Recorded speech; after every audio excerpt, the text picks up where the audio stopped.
So, what if humanity never left the ocean? What if lungs were so last season? And we evolved with full-blown gillzillas? Welcome to Subaquatic Earth, where espresso comes in bubbles, Wi-Fi travels in waves, and your boss swims to your cubicle wearing a Speedo and confidence. Still breathing air, wait till you meet the underwater TikTok influencers. It started with a drip, then a flood, then one really confused goldfish in the Oval Office. In the year 2042, Earth finally gave up on global warming. Cities sank, Starbucks floated. Billionaires booked submarine bunkers faster than you can say, Elon, pass the snorkel. Scientists named it aquagenesis. The internet called it moistapocalypse. Humans had two choices, grow gills or date dolphins. We did both. And just like that, the age of dry socks ended. But how do you shower when you're already wet? Living underwater sounds cool until you realize your shampoo floats away mid-rinse. Toothpaste gone in the current. Showers optional, deodorant illegal in 3 reefs. Laundry, we just release the clothes and let fish dry clean them. Food delivery, carbs arrive by dolphin, sushi is. Complicated emotionally. Texting underwater, jellyfish keep liking your messages. Coffee comes in bubbles, stoves were replaced by spicy coral, and chairs? No, we just hover and try not to float into grandma. There's beauty here. Also, seahorses keep stealing our wallets. Wait till you see how dating works down here. Spoiler, it's wet. They said love is fluid, but no one warned us it'd literally be underwater. Romance in the deep blue, it's complicated. Hair sways romantically in the current until your crush swims face first into a jellyfish. First dates used to be awkward. Now, they involve holding hands while dodging eels and pretending you're not terrified of crabs. Underwater dating apps, welcome to Plenty of Fish 2.0, now featuring live sonar pings and bubble bios. Rejection hurts worse when they ghost you by literally floating away into the abyss. But true love still exists. You'll know it when someone sacrifices their last breath bubble, just so you can finish your seaweed smoothie. Up next, what happens when politics get wet? Democracy didn't drown, it just learned how to swim sideways. After the Great Moistapocalypse, every government had to reinvent itself, fast and soggy. The US Congress was relocated to a giant clamshell off the coast of Miami. The UK Parliament now meets inside a sunken teapot. And Switzerland still neutral but wetter. Laws are passed through bubble voting. Yes equals large bubble. No equals tiny fart bubble. Debates are slow, words travel in sonar. Senators float dramatically between jellyfish translators. And don't even ask about filibusters. One lasted 46 hours because a sea turtle wouldn't stop quoting Finding Nemo. Meanwhile, new political parties emerged, the Bubblecrats, the Republicans, and the rising anarchist group, the Free Floaters. And of course, there's the coral lobby. No one dares cross them. Not after they canceled a minister by sending seahorses to gently rearrange his furniture. It's a new world, messy, slimy. But hey, at least the voting lines are shorter when you can just float. What about jobs, careers, and getting rich underwater? It's not what you think. Turns out capitalism doesn't die underwater. It just grows algae. Welcome to the underwater job market, where your resume is waterproof and your boss is a squid with 8 pens and no sense of personal space. Most in-demand jobs: coral real estate agents, dolphin couriers, and professional seaweed influencers.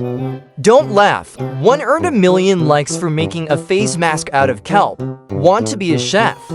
Master the flaming hot coral walk. Want to be a banker? Hope you're faster than the stingray robbers. There's even a black market, run by octopuses with fake mustaches. They smuggle banned items like waterproof lighters, plastic straws, and cheese and HR. Let's just say, if you file a complaint, you'd better swim faster than the electric eel in charge of conflict resolution. But for the ambitious, the ocean is your oyster. Literally, there's a 6-month waitlist to intern inside one. Coming up, how kids go to school underwater and why gym class involves dodge eel. Forget everything you know about school. Seriously, it all floats now. Welcome to the Deep Sea School District, where classrooms drift, blackboards are made of octopus ink, and detention means being locked in a kelp maze with a passive-aggressive jellyfish. Morning assembly held inside a whale's mouth. Pep talks include sonar affirmations and surprise squid hugs. Subjects: math is taught by cuttlefish using glow-in-the-dark ink. Literature involves dramatic sea snail readings. And PE, 3 words: dodge the eel. Top-performing students get extra ear bubbles. The rest? They hold their breath and reflect on their choices. Teachers, a mixed bag. There's Mrs. Crabapple who grades with pincers, Mr. Puffer who explodes when kids cheat, and Principal Hammerhead, no one's seen him smile ever. But despite all the chaos, this place teaches you survival, confidence, and how not to scream when a barnacle grades your essay with nice bubbles, 6/10. Because down here, education isn't just school. It's a battle against the current and sometimes actual currents. Next up, TikTok, tech, and social media. Yes, it works underwater, and yes, it's weird. Just because we live underwater doesn't mean we don't scroll. Introducing GillTalk, the #1 social media app where content literally floats to the top. Trending now, bubble dances, coral ASMR, stingray makeup tutorials, and the 24/7 live stream of a grumpy sea turtle named Jeff eating lettuce, very slowly. Influencers are everywhere. One jellyfish posts bubble poetry. A shark does reaction videos to scuba fails. And someone got 10 million likes just for sneezing into a clamshell. Wi-Fi, it's called WetFi, powered by bioluminescent coral servers and boosted by manta ray drones. But beware, comment sections are savage, especially from crabs. And yes, cancel culture exists down here. One sea cucumber got banned for offensive squirting. Still, underwater tech is booming. Smart pearls track your steps. Octopus-run cloud storage is trending. And AI just released an app that translates dolphin into sarcasm. The future is wet and it's getting weirder. But what happens when life ends underwater or begins? Stay tuned. Down here, life begins in a bubble and ends in a very tasteful drift. Birth? Picture this: midwives are sea hosses, delivery rooms are sea anemones, and babies emerge wrapped in warm algae swaddles, screaming in sonar. Baptism, you're already wet, so we dunk you again for emphasis. Funerals, bodies don't drop, they float up, gently carried into the sky. Jellyfish cemeteries, with choirs of eels humming amazing bloop. Some say heaven is upstream. Others believe it's inside the great oyster, who opens its shell only once every 100 years to swallow souls or snack. Religion is diverse. The Church of the Holy Current follows the flow. Bubblists believe in silent floating and the cult of Kraken. Well, let's just say they take tentacle communion literally.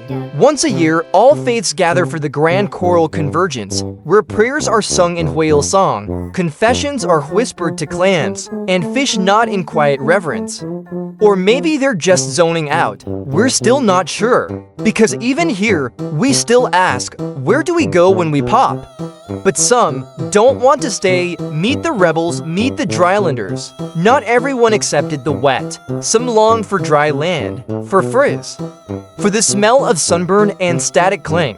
They called themselves the Drylanders. Their leader, a disgraced weatherman named Chad Drayson, who once declared, "I don't trust anything that doesn't creak when it's dry." They met in ancient saunas, wore denim the forbidden fabric, and trained in breathing sand. Their symbol, the mighty blow dryer, worshipped, polished, and occasionally plugged into electric eels. Drylanders rejected gills, they installed air pockets in their skulls. They waterproofed their tears, some even sneezed dust. Underwater society called them mad. But Drylanders had a dream: to surface.